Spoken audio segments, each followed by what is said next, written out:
اعوذ باللہ من الشیطان الرجیم بسم اللہ الرحمن الرحیم الحمد للہ رب العالمین الصلاۃ والسلام علی محمد وعلی آلہ وسلم۔ انشاءاللہ آج ہم سورہ مریم کے تیسرے رکوع کا مطالعہ کریں گے۔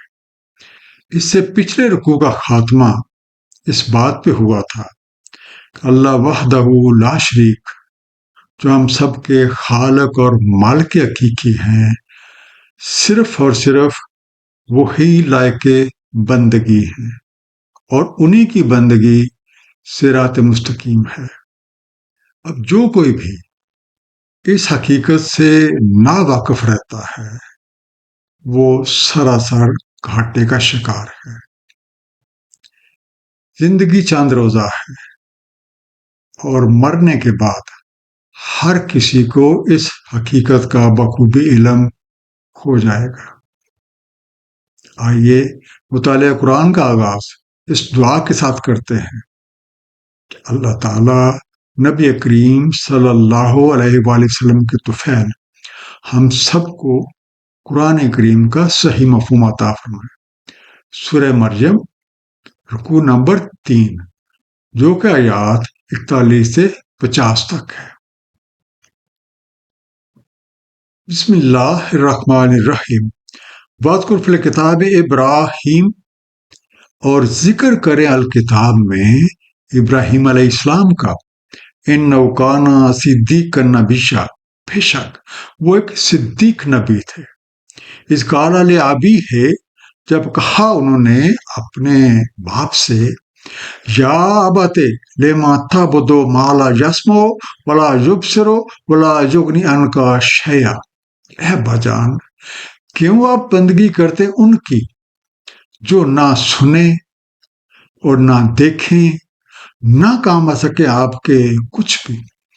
انڈر لائن لفظ ہے صدیقاً، صدق سے بنا، سات دال کا، سچ کہنے والا، ٹروتھفل ون۔ سورہ مریم کے تیسرے رکوع میں حضرت ابراہیم علیہ السلام کا مقصد بیان ہے۔ جب آپ نے دعوت حق دینا شروع کی تو سب سے پہلے اپنے ہی گھرانے نے مخالفت کی، طرح طرح کے امتحانوں سے گزرے، لیکن نہ تو آپ کے قدم لڑکھڑائے اور نہ ہی کبھی آپ کی توجہ رب کریم کے علاوہ کسی اور طرف مبذول ہوئی۔ آپ کے والد گرامی کا نام آزر تھا، وہ بت پرست تھے۔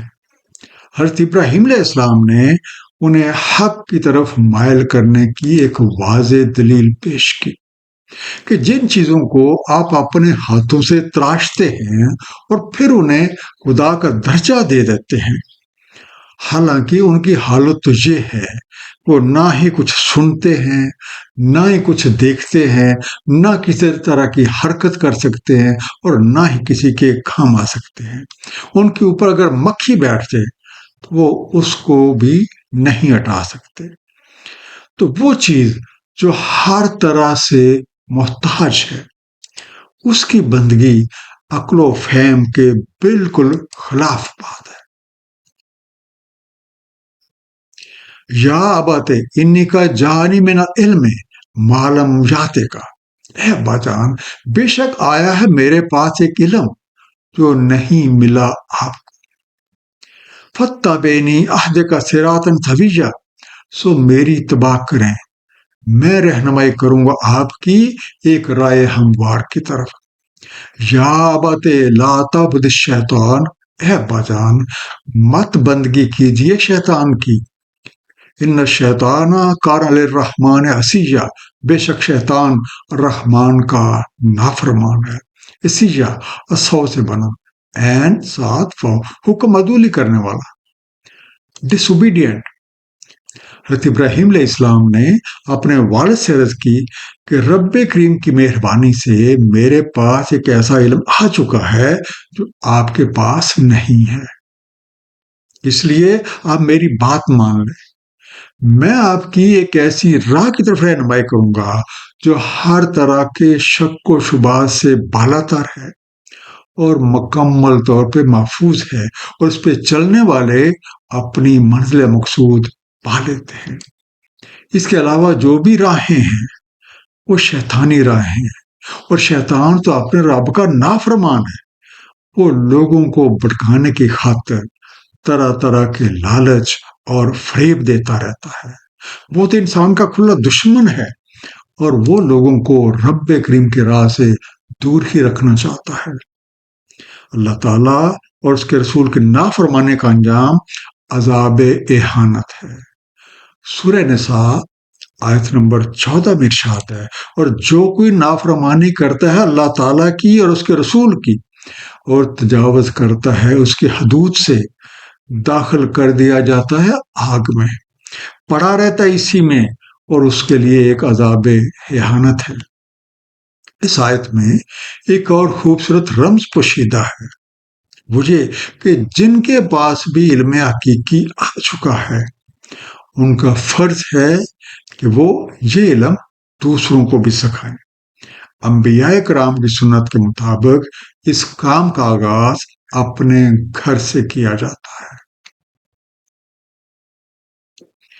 یا ابت انی اخاف ان یمسک عذاب من الرحمن، اے بجان مجھے خوف ہے کہ آ چھوئے آپ کو عذاب الرحمن سے، فتکون للشیطان ولیہ، تو رہ جائیں آپ شیطان کے دوست بن کے۔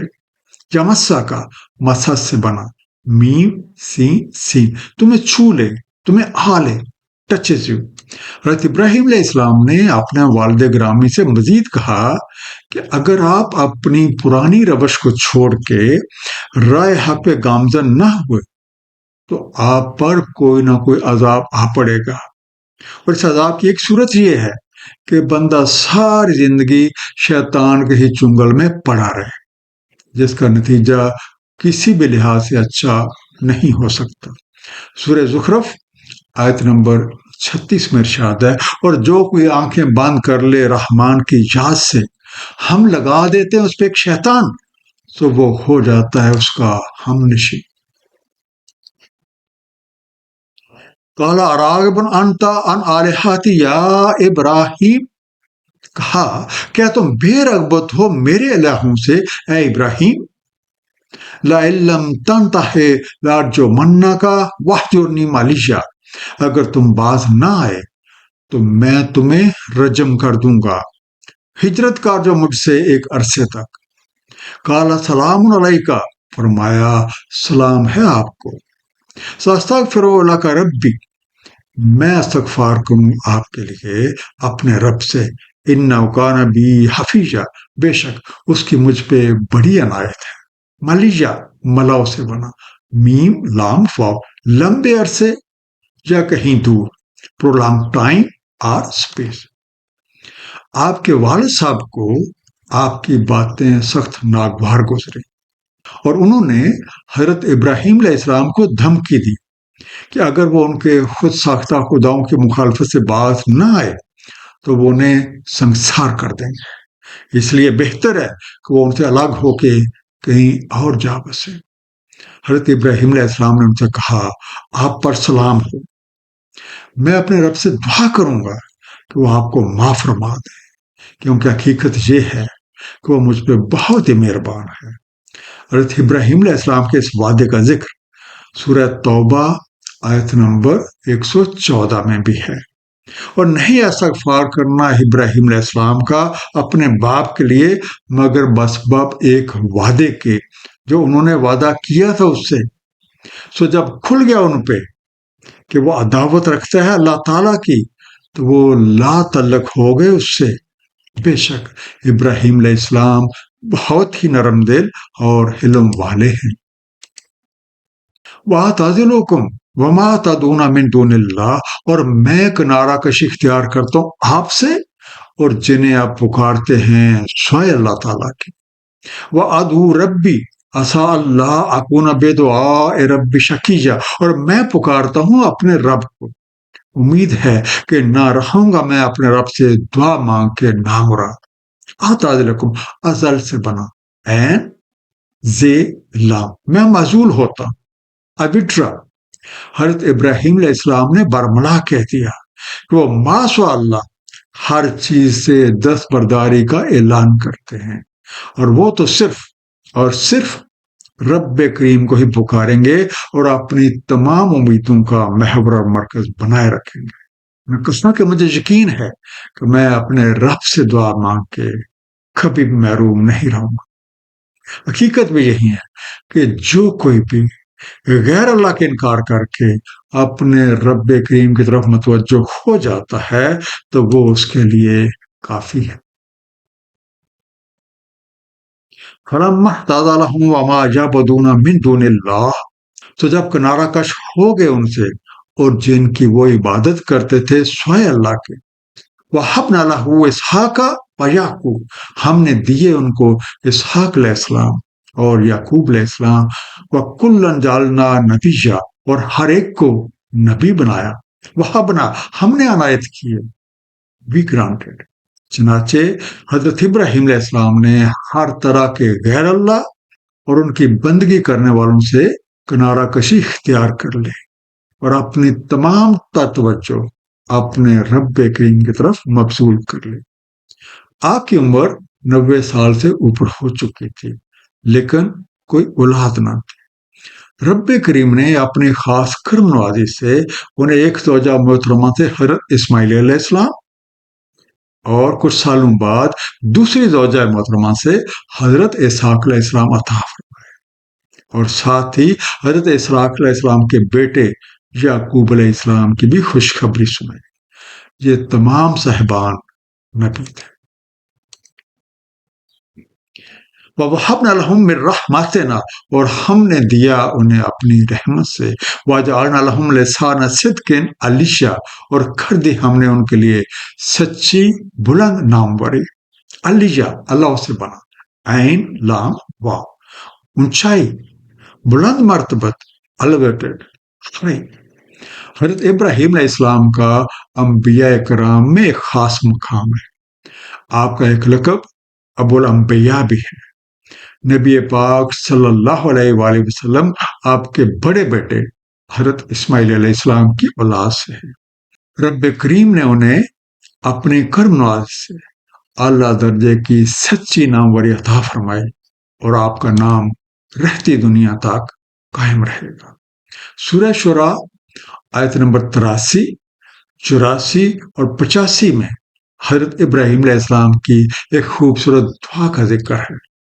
میرے رب مجھے حکمت دیں اور میرا الحاق فرما دیں صالحین کے ساتھ، اور رکھ دے میری سچی ناموری بعد میں آنے والوں میں، اور کر دے مجھے وارثوں میں سے جنت نعیم کے۔ ایک مختصر سا خلاصہ اس رکوع کا۔ حضرت ابراہیم علیہ السلام نے جب دعوت حق دینا شروع کی تو سب سے پہلے اپنے ہی گھرانے نے مخالفت کی، طرح طرح کے امتحانوں سے گزرے، لیکن نہ تو آپ کے قدم لڑکھڑائے اور نہ ہی آپ کی توجہ رب کریم کے علاوہ کسی اور کی طرف مبذول ہوئی۔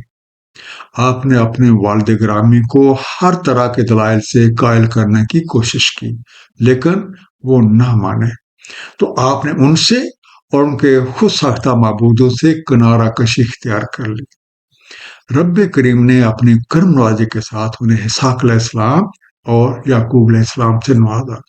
یہ دونوں صاحبان نبی تھے، اور ان کی ذریت سے انبیاء بنی اسرائیل کا سلسلہ شروع ہوا، اور جو رب کریم نے آپ کو سچی اور بلند ناموری عطا کی۔